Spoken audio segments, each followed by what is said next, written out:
Hey guys, I'm Cordy. I'm Leah. I'm Carson. And I'm Maymay, and you're listening to In the Know. And on this episode, we return and we're going to discuss all things Dune Part 2, 21 Pilots, Cowboy Carter, and Found Heaven. Okay, guys, I kind of want to get my yap session over with because I could yap forever about 21 Pilots. So, I guess this majority of this episode is probably going to be about music, to be quite honest, because that's what's been really, churning the wheels in pop culture recently, especially with Beyonce and Conan Gray, etc.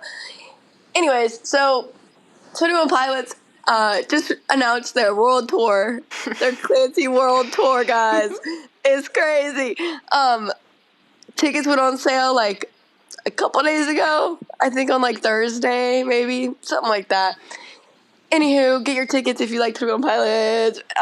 Sadly, I probably can't go, but it's fine. It's fine.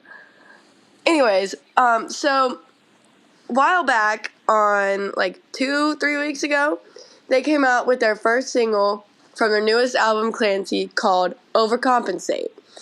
And the thing is, guys, Clancy may seem like just a word to you, but in the 21 Pilots fandom, it means it holds a lot more weight than you would suspect, because there's this whole lore with the world they're making. And so back in 2016 they came out with their album called Blurry Face, and then after that they came out with their album in 2018 called Trench, and then in 2020 they came out, or 2021 they came out with an album called Scaled and Icy.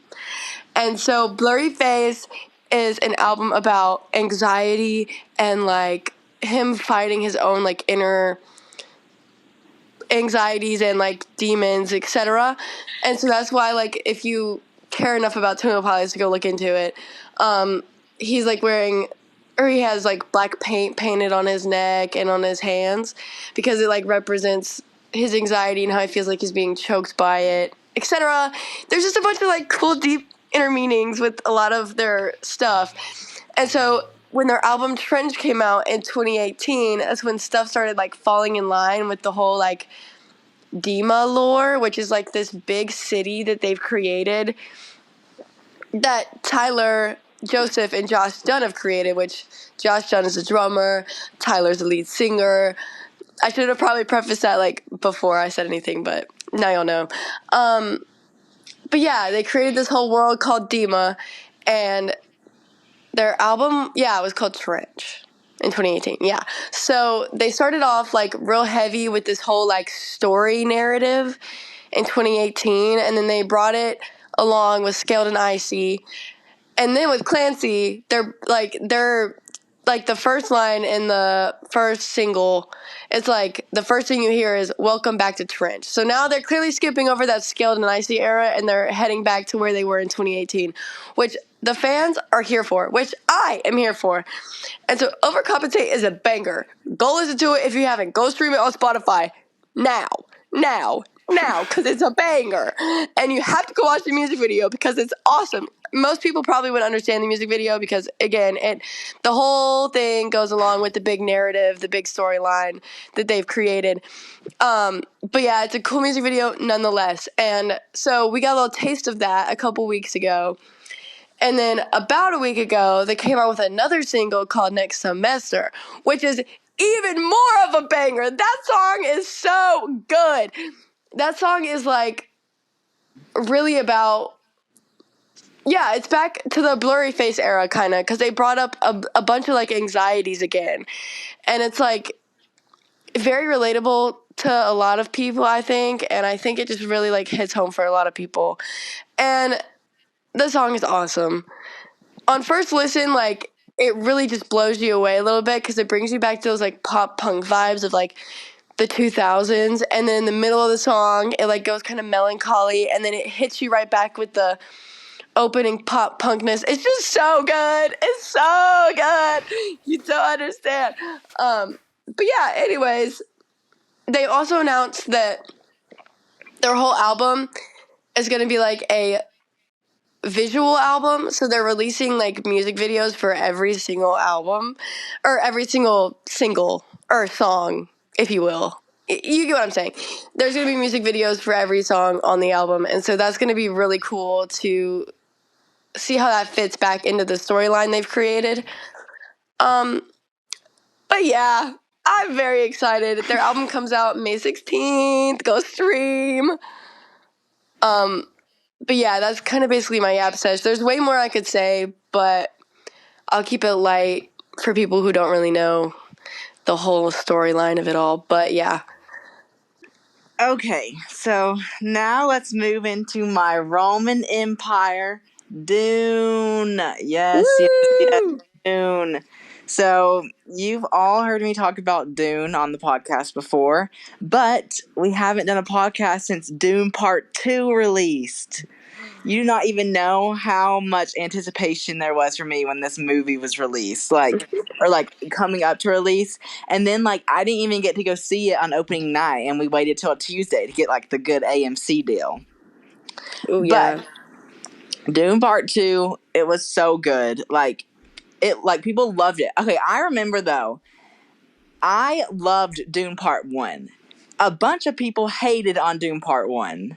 And really? they were like, "Oh my gosh, it's not that good." Dune Part 1 was so good. It just wasn't as it.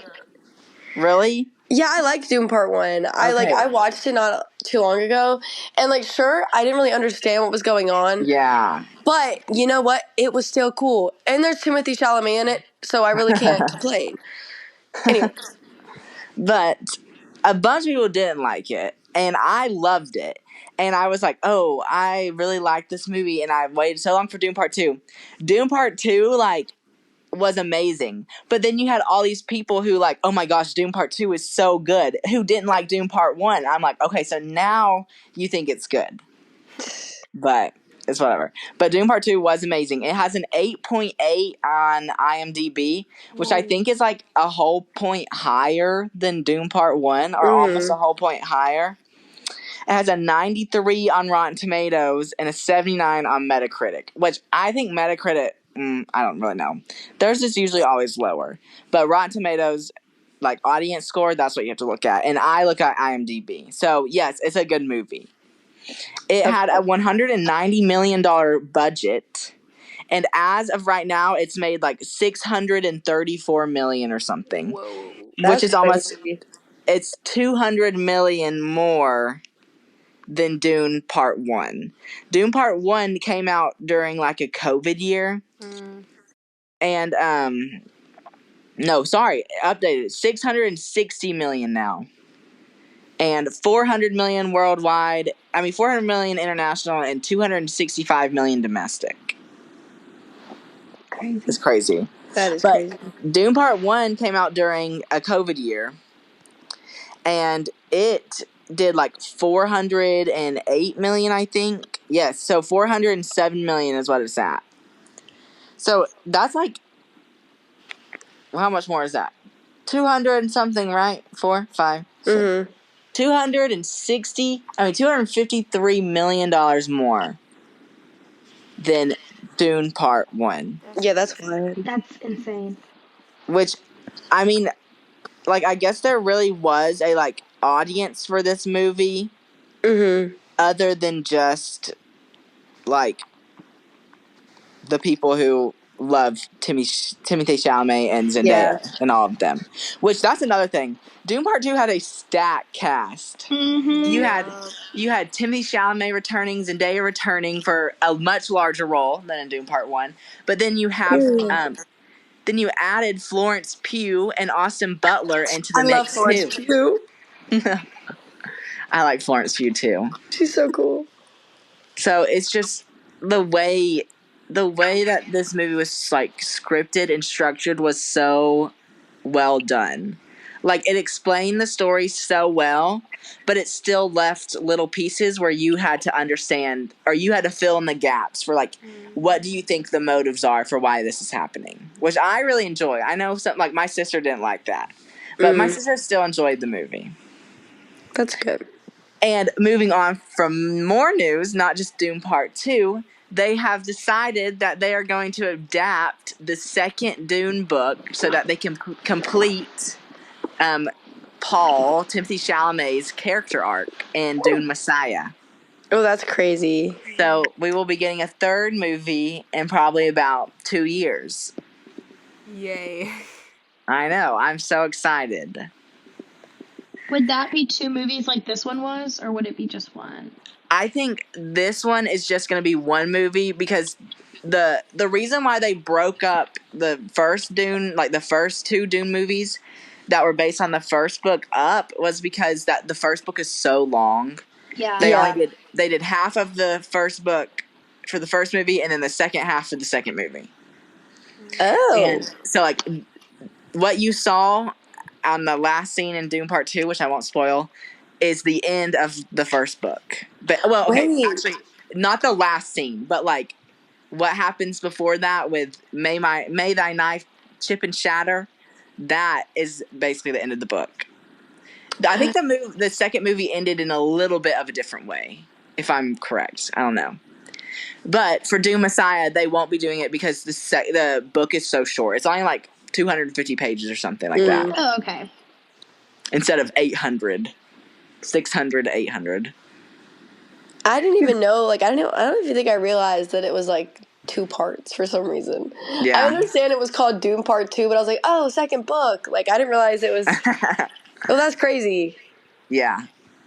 No, I love Dune. It's my favorite. I'm glad that they're going to make another one. And then I hope that, like, since they decide to make another one, maybe they'll decide to make the 4th book. But it's slim chances to get Denis Villeneuve, the director of the first 2 and the 3rd one, back for a 4th one. Yeah.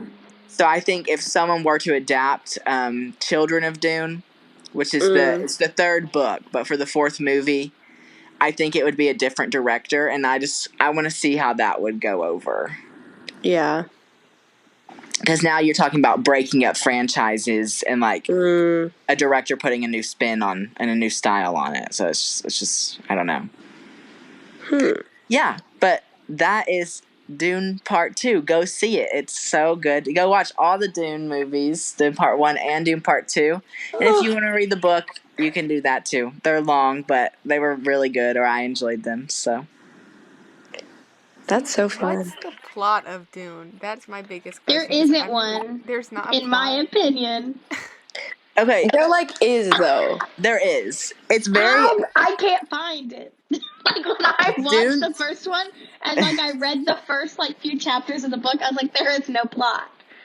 Dune Part 2, Dune in general is a very like political, which I think is why I like it so much. Even though I hate politics, I like those type of politics because it's like interesting. It's like family politics. Yeah. It's like Game of Thrones, like family politics. Yes. And so you have the Atreides family, which is Paul's family, and they live on Caladan, which is like a sea and wind planet. So it's like there's water, everything, which is so much different than Arrakis or Dune as it's known.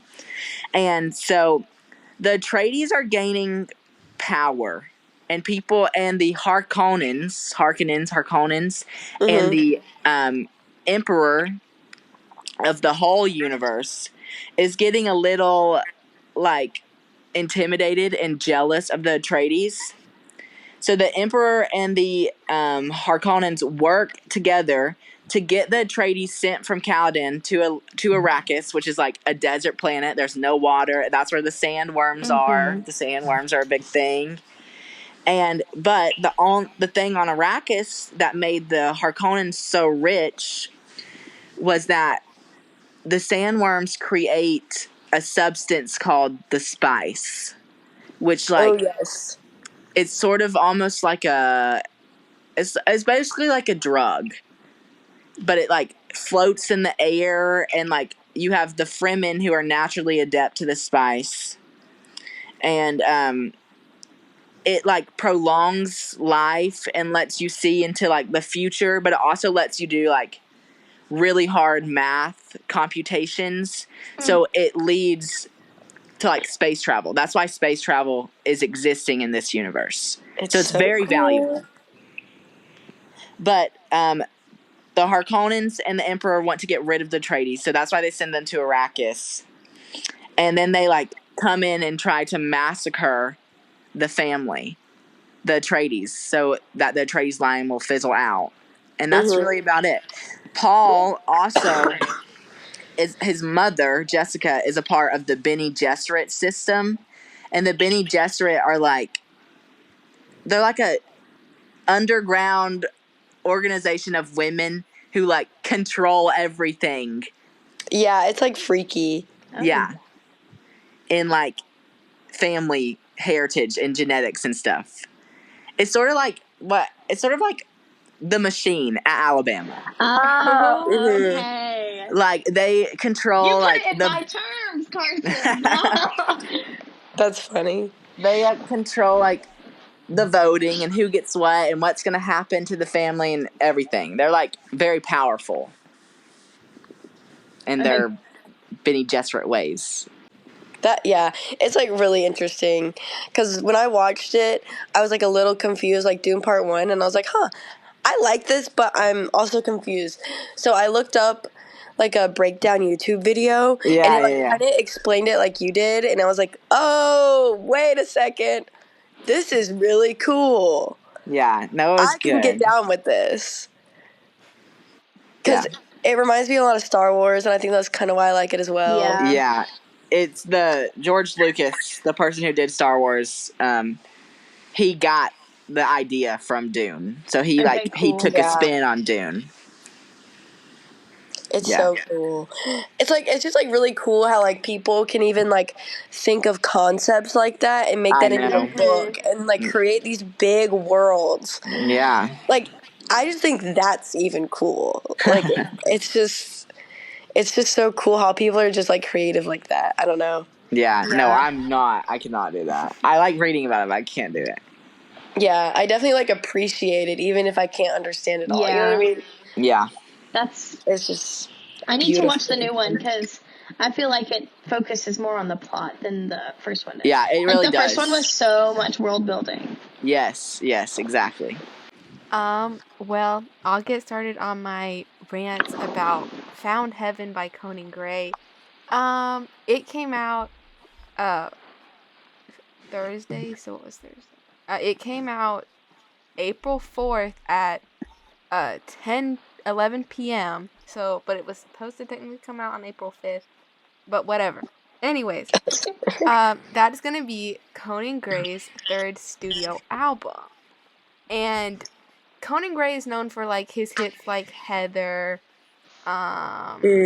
Astronomy, Memories, like sad little ballads. Cause he just has a way with words. That funky man has a way with words. That funky man. And he just like is known for his really sad, relatable ballads. And this album is definitely different from that. It's a tour through vintage sounds pulling on 80s synth pop, 70s glam rock, and new wave. And that's literally what it is. It's music to my ears. It's so different from what like he is known for. But as someone who has listened to 80s music, 70s music, like a majority of my life, it just meshes so well with it and it complements it without it being like too cliche, if you know what I'm saying. Yeah, it's really good. I enjoy. And it's still like encapsulated as his little his how he writes, cuz none of the songs are happy. I will also add that. Like once again, he can't write a happy song. They're all sad. But it's the same with 80s music. It's like it's all about the beat, and the lyrics can be creepy and like weird from 80s music, but it's like the beat will be like, "Oh, this is such a happy song." It's not. So there's going to be 13 songs on the album, and I have listened to the album 5 times already. It's the only thing I've been listening to the past days. It's just like stuck in my head.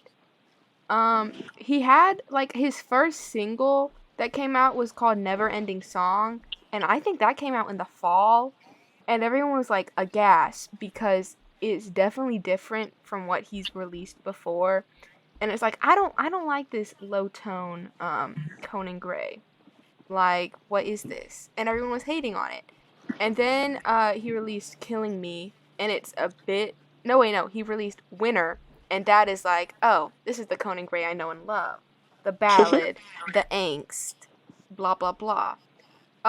He released a few more. He released 5 singles for a 13-track album. And I was like, Yeah, that's crazy. that's kind of a lot, brother.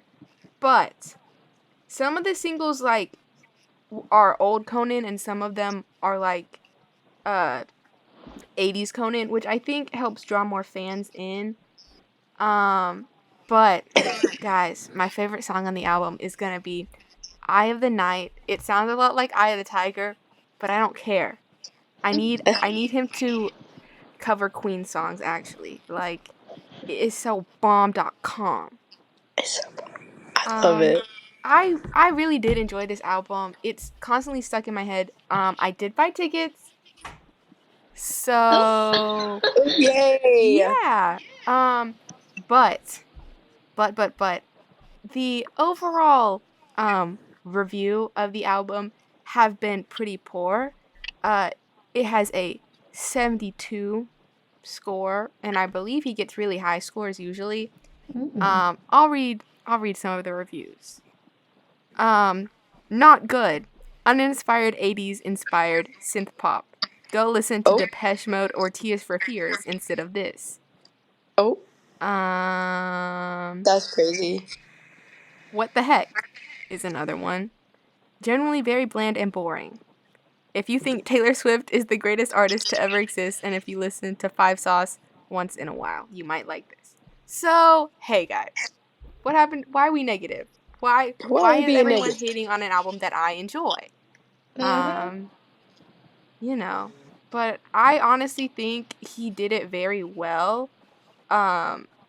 Because I thought it was a shock, but he doesn't want to be in that sad, sappy ballad style forever. Like, let him break out of his shell. Right. And I think he did it really well and artfully and complimenting what he was inspired from. And I don't stand with the haters. I'm going to catch the haters. That's how I feel with my 21 Pilots. Yes. It's like, y'all don't get it like catching the haters outside. That's it for my Found Heaven rant. But I'm going to continue into my Cowboy Carter rant. Yes. It's like Heaven's Gates. It's literally, I heard American Requiem in the car, and hands came off the wheel. I started floating. I started seeing light shining around me. It was crazy. So real. I am not going to call myself a beehive, because I'm not really a beehive. I really love early Beyonce, but Renaissance was not it for me. I don't know. It just didn't hit the same. But when I put Cowboy Carter on my stereo speaker, guys, Beyonce can do country. I hate to be the bad news. Yes, she can. Beyonce can do country. And it's not just like country twang, like what is it? Before He Cheats. Like, it's not that type of country. It is Beyonce country. Like, she is so good. And it's just like, once again, artists being inspired by something and then producing something that complements it so well. And it's like, it's an artist appreciating the art and inspiration. Yes. When she collabed with Dolly Parton on Tyrant. I love Dolly P, y'all. Y'all know I love Dolly.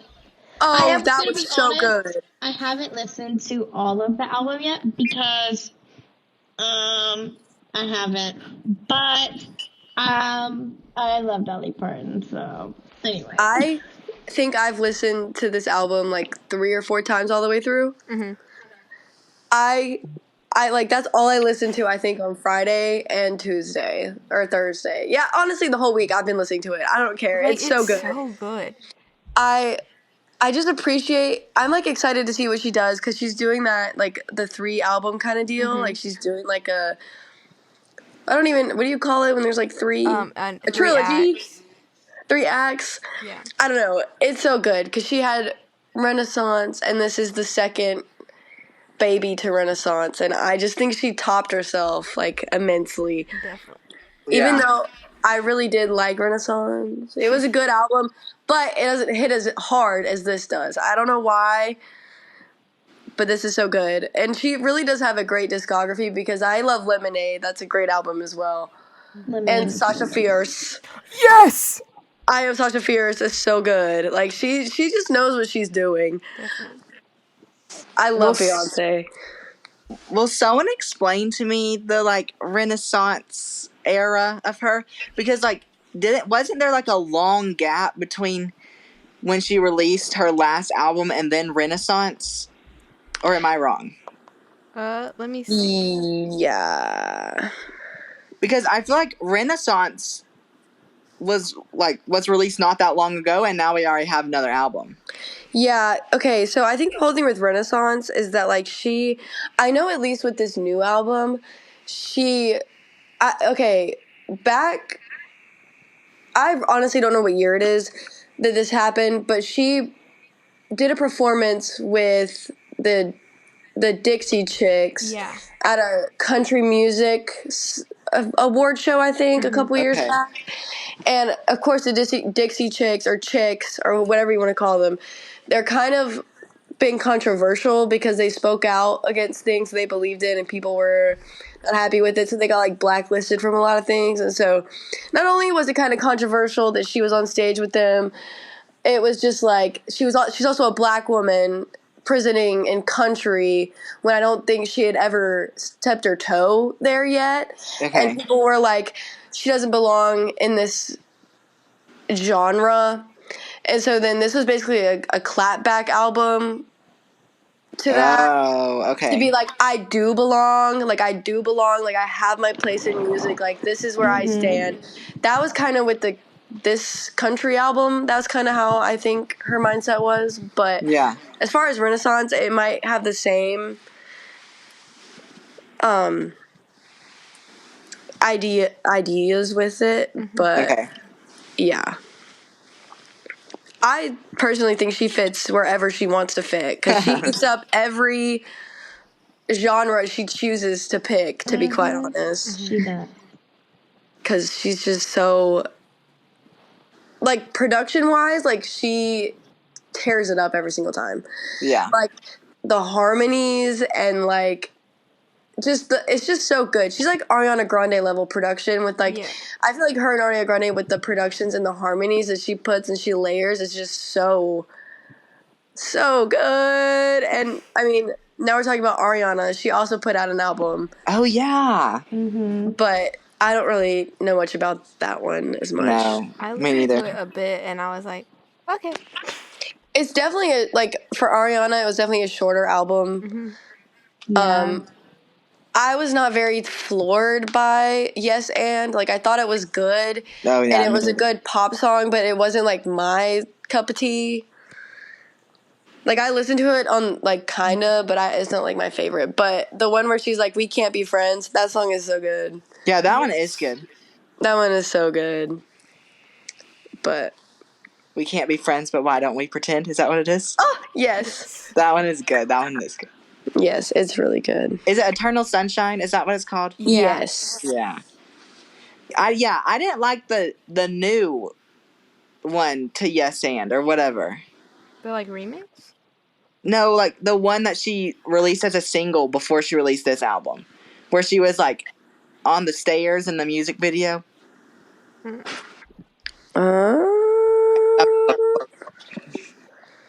If you told me the name, I would probably.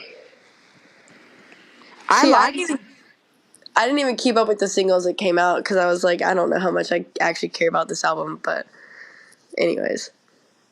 Yes and was the one that was released.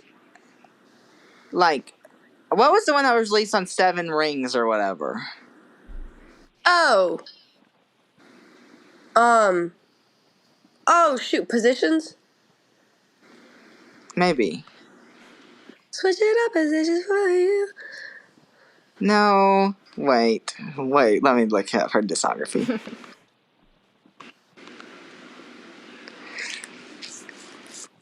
She has Yeah. 34, 35. Maybe it was that album. Or POV. I'm trying to think of the singles that came off of that one. Do. What's that one? The one that she did the music video with like Jennifer Coolidge and all of them. Was that Thank not you, Seven next. Rings? Thank you, next. next. Thank That's the you, one. next. Duh.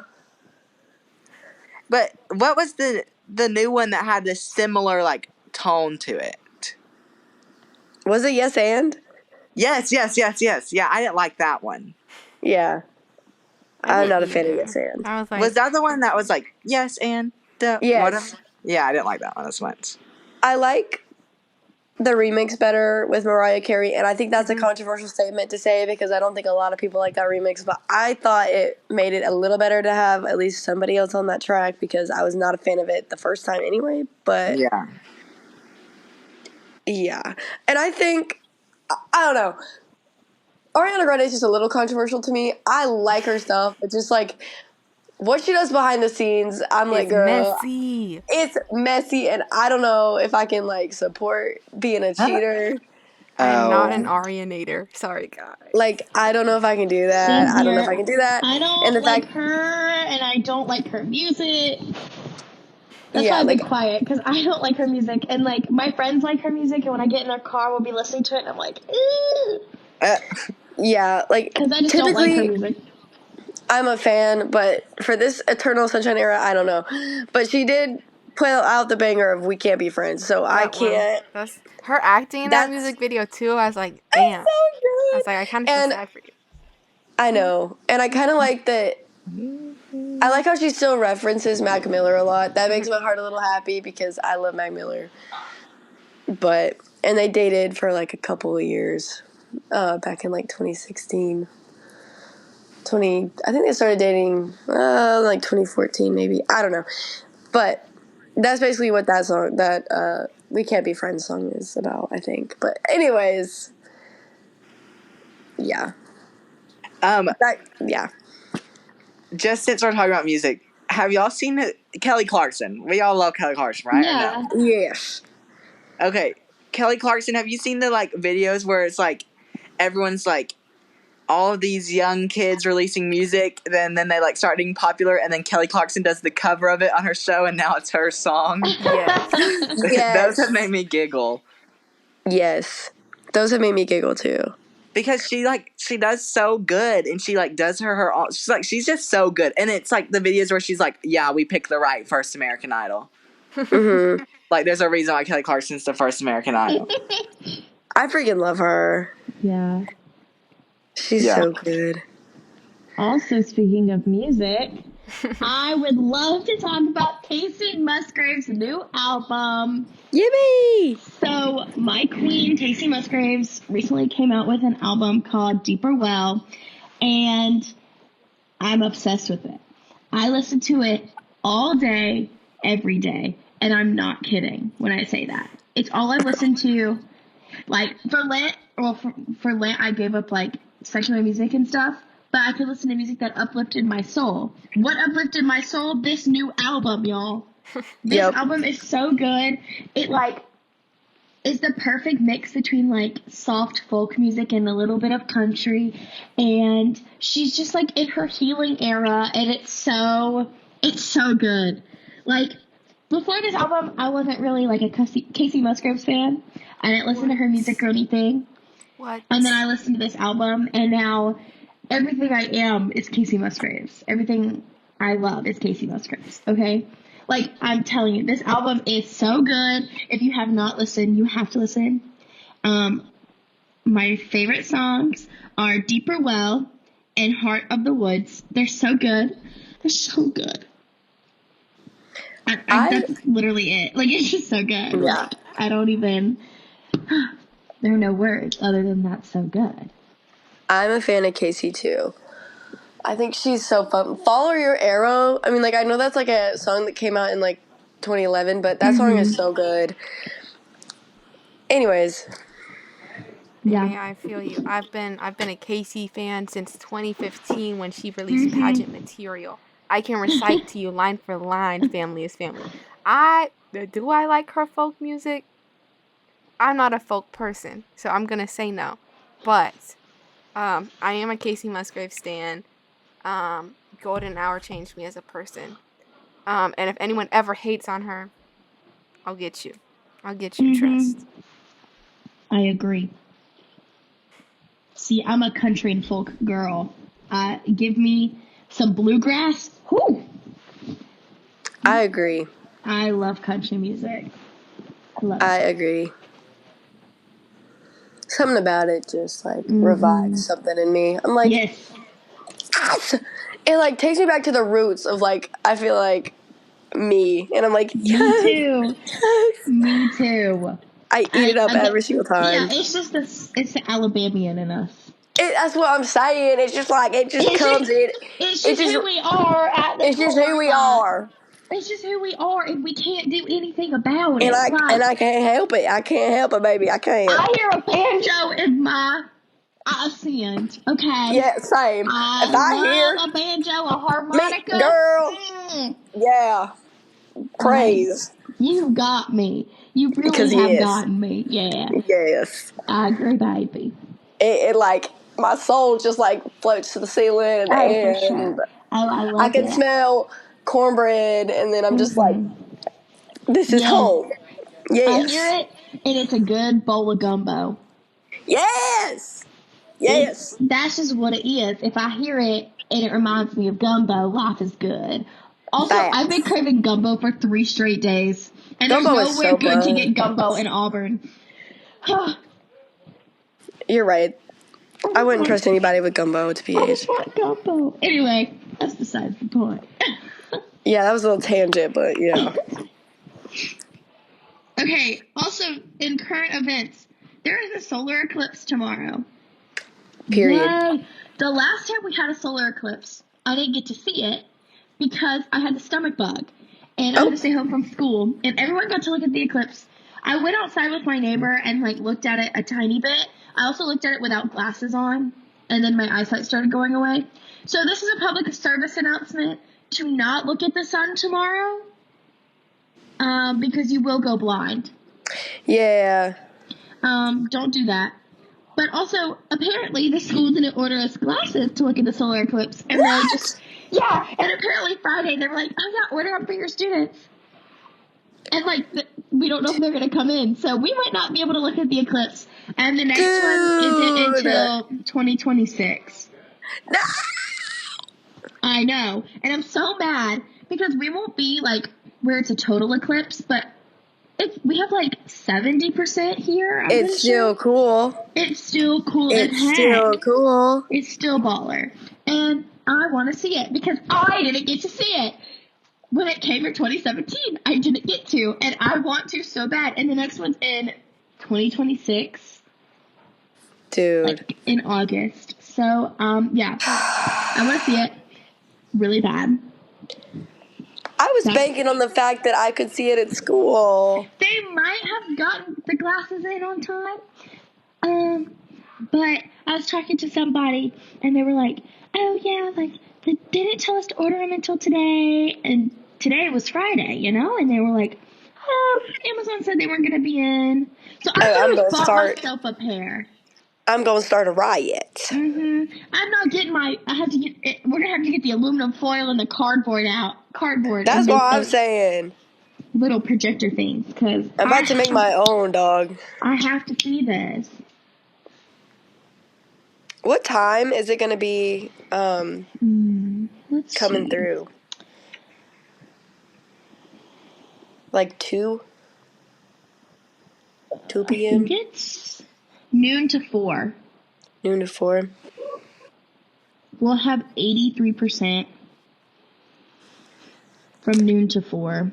That's not bad. No. Oh my gosh. I was really thinking I was going to see them at the school. What the Me too, baby. And I just want to see them. That's crazy. Yeah. But. Well, if there's a will, there's a way. I'm going to get them. I'm going to see it. I will make myself the little projector thing with the cardboard and stuff. No, because I will. What else we got, guys? Oh. Is that it? Oh, no, I have one little bit before our celebrity of the week. And you guys and our listeners know how much I love Chapel Roan, correct? Oh yes. Well, Yes. I have loved seeing her growth. I started listening to her when she first released Pink Pony Club, and she had around 100,000 monthly listeners. And she just finished her last show with Olivia Rodrigo for opening for the Guts tour, and now she has 3.6 million monthly listeners. And I feel like a proud mom, just like that's my Yes. girl, guys. Do I want her to stay underground so tickets remain cheap? Yes. But the Empire State Building on TikTok keeps posting about her, and it just adds fuel to my fire. I'm like, you don't know her like I do. I am a gatekeeper at heart.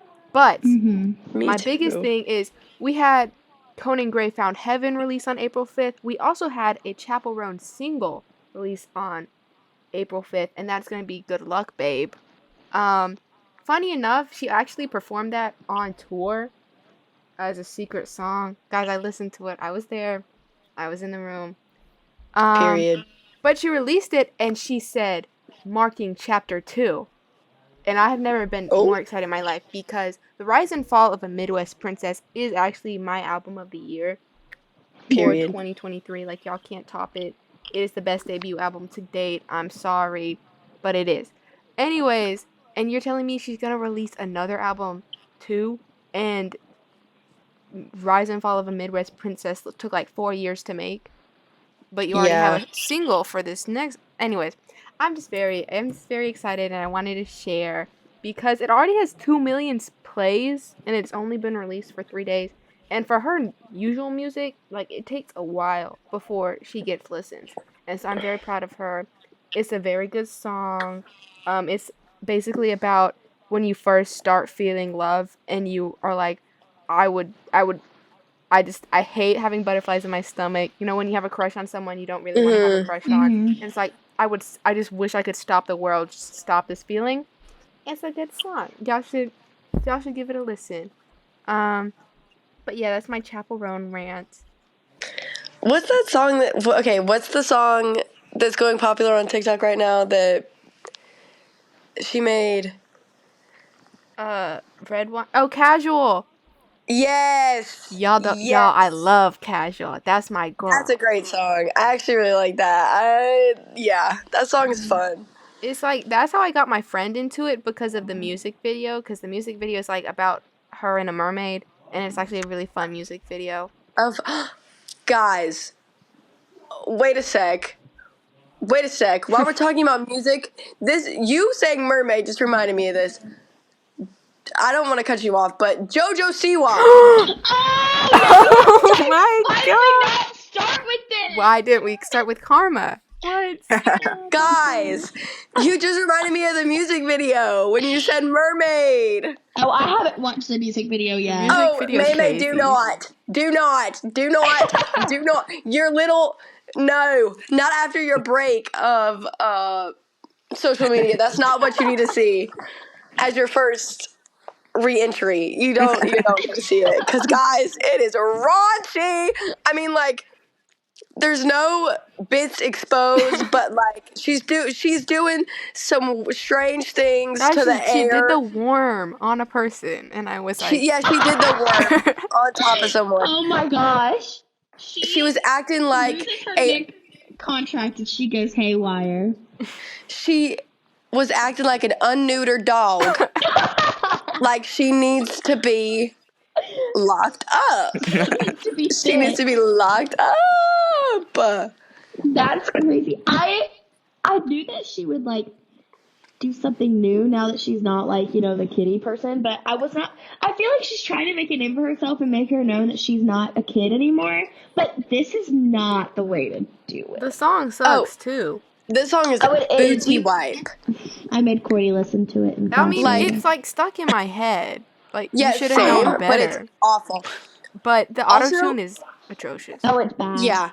Like, okay, let me explain. I think the reason that she's doing all this, I saw a TikTok about this, so like, don't take my word don't quote me on this, but this guy was saying she had this like girl group called XOMG Pop or something like that, and it's like a bunch of these young girls, like 12, like dance mom age girls, kind of. Yeah, they were really young.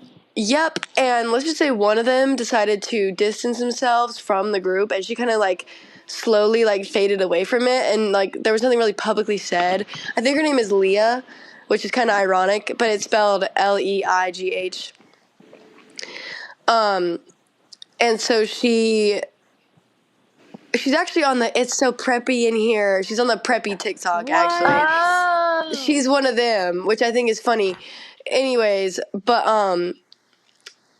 there's like a bunch of stuff coming out about how like her mom and Jojo have been like abusing these girls and like overworking them and like basically treating them like how she was treated on Dance Moms. But worse, I think, because if you like actually really like look into this stuff, like it actually gets pretty like, Jojo, what are you doing? Like, Jojo, have you learned nothing? Jojo, have you learned nothing? Like those kind of vibes. But yeah, and so I think her being this like public about this switch up or this transformation is because she's trying to cover up all the XOMG pop stuff. She doesn't want that to see the light because that puts a bad taint on her image. Yeah, I haven't heard about that. So she's definitely just doing this to get the attention off of that situation. Facts. They're trying to like, I think it's like a big PR stunt type of deal where she's like, let me put all the attention back on myself and not on this girl group that I completely just like neglected and abused for X amount of years. Like, I don't know. I think the whole thing's weird. And also, if she wanted to do a rebrand, like I've also seen this a lot going on TikTok, which I like completely agree with. And Grace Vanderwall, if you remember who that is, who was on... Yeah. Yes. She made a TikTok. Yes. Yes, she made a TikTok, and she was like, if JoJo wanted to do a rebrand, let's see a completely stripped back version of JoJo. No ponytails, no rhinestones, no crazy makeup, just like JoJo in a simple outfit with simple hair and makeup, sitting alone in a room, singing a song that's not so overproduced and crazy like that. Yeah. You know, But she can't that would be a sing. rebrand. That's why. She can't sing. That's the thing. That doesn't help that she can't sing. And, like, her on that Karma track and everything I've heard from the leaks of her other songs, that is not JoJo singing. I don't know who that is, but we saw from her singing Traitor by Olivia Rodrigo in her Jojo Siwa face Tesla that she cannot sing. She cannot hit those notes. She cannot. She literally cannot. So I don't know who stepped in as a vocal, like, dummy for her, but, like, I cannot wait to see her go on tour for this and see how she's about to pull this stuff out of her butt. Because it's going to be bad. It's going to be lip sync unless she surprises all of us and this is all just a big stunt. I don't know. But guys, it's sus. It is. It's The whole thing is so sus. I want to know how many views her music video has. I'm going to look that up right now. Hold I can't on. believe we didn't think to talk about this. Me It's neither. so I'm so mermaid. glad you said mermaid.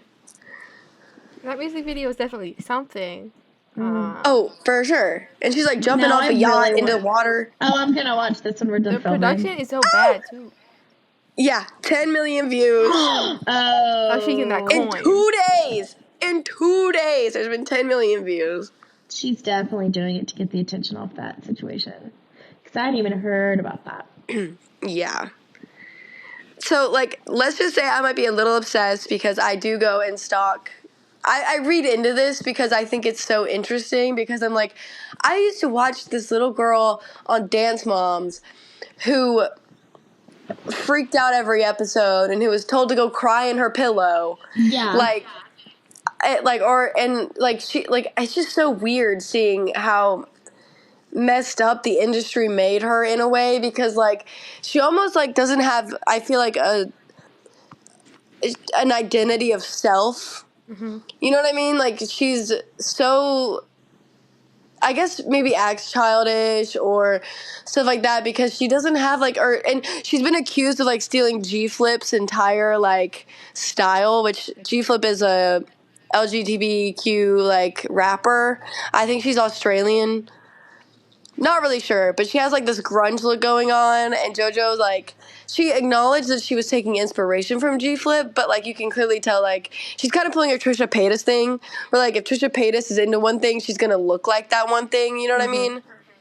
And I feel like that's kind of what I'm seeing JoJo start to do, which is like fine because I love Trisha Paytas, but JoJo's is a strange case where I don't know if I can get behind it, to be quite honest. But it's okay, guys. It's fun to watch from afar and just see what happens. You know what I mean? Yeah. Because why does she look like the guy from Kiss? Well, yes, that's actually yeah. how I would describe it. I was like, huh? Side eye. Yeah, she's looking like, what's his name? Gene Simmons.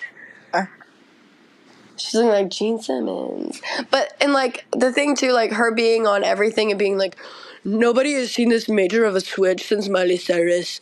I'm like, are you crazy? Miley Cyrus did not switch up like this. Like, right.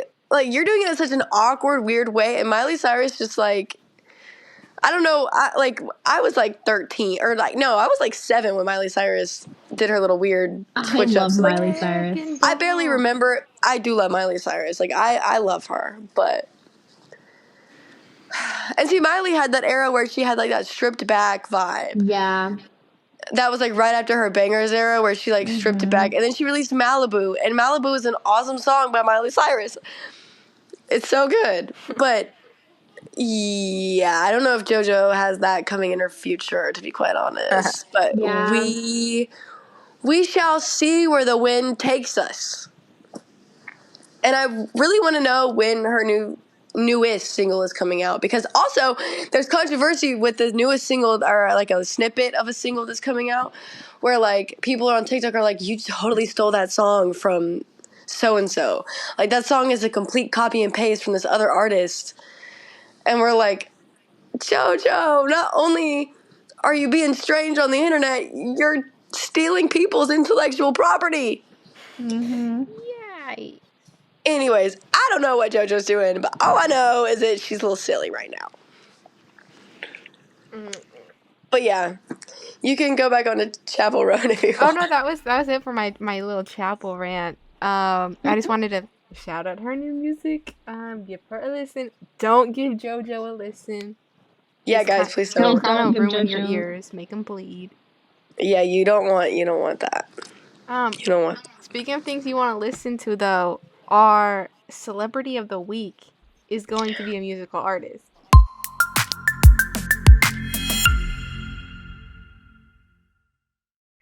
Of course. I would say she's well known. You know, she might also be like the most iconic music star of this generation. I don't know what y'all think about that. It's gonna be Beyonce, obviously. Of course. Obviously. Because she just is that girl. She literally is. Cowboy Carter. It's like not even a country album. It's a Beyonce album that happens to be country. And it's exactly. It is so good, and I want to give her her flowers. I do believe that she won a iHeart Music. What is it? iHeart Radio? I don't know. iHeart Music Radio. Whatever. She won that for like most ingenuity or like something like that for being, for breaking boundaries and stuff like that. And I was like, Obviously. I think she is like the first Black woman to be in like the country like music. What is it? Charts? Yep. Something like that. Don't quote me. I wish I knew the specifics, but I just saw that on a blurb somewhere, and I was like, "You go, Beyonce!" Like she's actually iconic. She really is. I'm just so because Renaissance is she calls it a 3-act album. So you had first act is Renaissance, second act is Cowboy Carter. And the thing I love about Cowboy Carter is how you'll have the little interludes, and it's so thematic. Yup. Like it is a musical. It is a play because Beyonce said it was. And so it's just so good. And people are theorizing about what her third act will be. Some people think it's going to be a Beyonce rap album. And that's what I was about to say. I hope it is. And I will be here for it. I don't like rap. I don't listen to rap that much. But if Beyonce starts rapping, I'm all ears. I'm set. Me as well. I'm set. Yeah, this says Beyonce has made history with Cowboy Carter as she has become the first black woman to ever top Billboard's top country albums chart. Period. Wow. And it also debuted as #1 album, her 8th to top the Billboard 200 in the country overall, Billboard announced on Sunday. So let's go Beyonce. She's like, you look up iconic in the dictionary. It's a There's her picture of face. Beyonce. Like, what? Yep. She just obviously deserves Celebrity of the Week because she is a celebrity. It's her moment. It's probably going to be her moment for a hot minute. Probably until Tortured Poets Department comes out. It's going to be Beyonce's moment. That comes out in like 12 days. So, Yeah. I'm so excited. Exciting. I'm a little nervous. But I'm nervous it's going to be cheesy. I'm nervous that she's going to put like she's gonna try so hard and it's gonna fall flat on its face. I agree. I'm scared it's gonna be a little cornball-esque. A little pretentious, if you. Yeah, love Taylor, but. Yeah. Me too. I'm so nervous. I'm worried. Especially with the Travis Kelce stuff, I'm nervous. I don't even know what's happening there. Me either anymore, but I just know that, like, usually Taylor Swift writes about relationships. You know. This is definitely going to be about Joe and Travis. That's true. That's true too, though. Oh wait, I do kind of have something to say about Taylor Swift. And so on Apple Music, she released 5. I don't know. She released a certain number of playlists, and they all have like different vibes about them, but they're all like the different stages of grief. And she was like, so I wrote this song when I was feeling this way. Tell me why Lover is in this, like, it's like one of the stages of grief where you're trying so hard to believe something's real when it's not. And I was like, Taylor, be so for real with me right now. I can't do this. So That's she crazy. pretty much just bombed all the Swifties and was like, actually, y'all thought I was feeling this way when I wrote this. Psych. I lied. That's actually crazy. All the people that used Lover as their wedding song? That's literally what everyone was talking about. I was like, yikes. Oh. Like, what did my man, can Joe fight? Because what did he do, actually? No, like, actually. To be a fly on Courtney, the wall. When you go to London, go find him and beat him up. Oh, I'll catch him. I'll catch him. I'll get him. Catch him on the metro. He is not. If he ever goes out in public. Like, London Boy comes on, and it's me just boom, boom, boom. Yeah. Soho is not safe. He better keep an eye out. Keep an eye out for Selena and Cordy B. No facts. Well, guys, that's going to be it for this episode. Thank you so much for listening when we talked all things Dune Part 2, Cowboy Carter, Conan Gray, Chaperone, Jojo, Siwa, and more. And remember that you can always stay in the know with In the Know.